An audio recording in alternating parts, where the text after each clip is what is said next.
Christmas ചിത്രങ്ങൾ വരവായി. മലയാള സിനിമയിൽ ഇങ്ങനെ ഉണ്ടല്ലോ, ഒരു വിഷുക്കാലം, ഓണം, അതുപോലെ തന്നെ റംസാൻ റിലീസുകൾ, അതുപോലെ തന്നെ ക്രിസ്മസ് റിലീസുകൾ. ഈ വർഷം അതോടുകൂടി തീരുകയാണ്. പ്രധാനപ്പെട്ട മലയാളത്തിൽ ഇനി 4 ചിത്രങ്ങൾ റിലീസ് ചെയ്യാൻ പോവാണ്. നിങ്ങൾക്ക് ഏറ്റവും ഇഷ്ടപ്പെട്ട ചിത്രങ്ങൾ, നിങ്ങൾ കാണാൻ പോകുന്ന, നിങ്ങൾ ഏറ്റവും കൂടുതൽ പ്രതീക്ഷിക്കുന്ന ചിത്രങ്ങൾ ഏതൊക്കെയാണ് നിങ്ങൾ ഉറപ്പായിട്ടും കമൻസ് ചെയ്യുക. ഒന്ന്, ഭാ ഭാ ഭാ, ഭയം ഭക്തി ബഹുമാനം. പേരുകൊണ്ട് തന്നെ ശ്രദ്ധേയമായ ചിത്രം.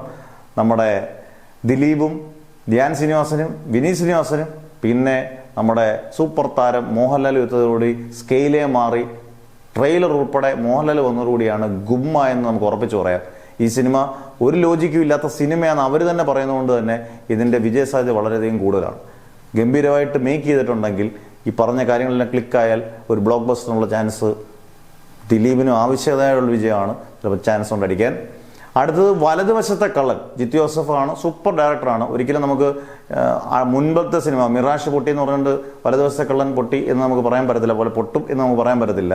ഇതിനകത്ത് നമ്മുടെ ഓഗസ്റ്റ് ഫിലിംസിന്റെ ഷാജി ഗണേശനും ജിത്തു ജോസഫും കൂടെ ചേർന്നാണ് നിർമ്മിക്കുന്നത്. ബിജു മേനോനും ജോജുവാണ് പ്രധാന നായകന്മാർ. ഗംഭീര സ്ക്രിപ്റ്റും ഗംഭീര ബാക്കിയുള്ള ടെക്നിക്കൽ വർക്കെല്ലാം സൂപ്പറും. നല്ല ഒരു ത്രില്ലറാണ്, ഈ ത്രില്ലർ ജോണറാണ്.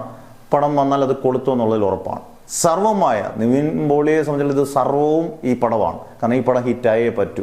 ദിലീപിൻ്റെ കൂട്ട് തന്നെയാണ് നിവിൻ പോളിയുടെ അവസ്ഥ. നമ്മുടെ അനൂപ് സത്യൻ സംവിധാനം ചെയ്യുന്ന പടം, നിവിൻ പോളി, അജു വർഗീസ് തുടങ്ങിയിട്ടുള്ളവരുടെ ഹ്യൂമർ നന്നായിട്ട് വർക്കൗട്ടായാൽ കിട്ടില്ലം പടമായിരിക്കാനുള്ള ചാൻസ് കൂടുതലും സർവമായിക്കുണ്ട്. കുടുംബ പ്രേക്ഷകർ ഇഷ്ടം പോലെ വരും, പ്രത്യേകിച്ച് നിവിൻ പോളിയുടെ ചിത്രം. ഋഷഭ, മോഹൻലാലിൻ്റെ തെലുങ്ക് ചിത്രമാണ്. കഴിഞ്ഞ ദിവസം പാട്ടൊക്കെ വന്നിട്ടുണ്ട്, ഗംഭീര പാട്ടൊക്കെയാണ്.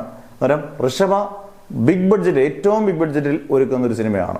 ഈ സിനിമ ഹിറ്റായാലും ഈ പറഞ്ഞ പോലെ പാൻ ഇന്ത്യൻ ഹിറ്റാണ്. ഇതല്ലാതെ അവതാറും അനാക്കൊണ്ടയൊക്കെ ഉണ്ട്. അവതാറൊക്കെ കാണുന്ന ഇഷ്ടംപോലെ മലയാളികളുണ്ട്, അനാക്കൊണ്ടയൊക്കെ കാണുന്ന ഇഷ്ടംപോലെ മലയാളികളുണ്ട്. എന്തായാലും നിങ്ങൾ ഇതിനകത്ത് ഏത് ചിത്രമാണ് ക്രിസ്മസിന് വിജയിക്കുമെന്ന് പ്രതീക്ഷിക്കുന്നത്, നിങ്ങൾ കാണാൻ ആഗ്രഹിക്കുന്ന ചിത്രം ഏതാണ്?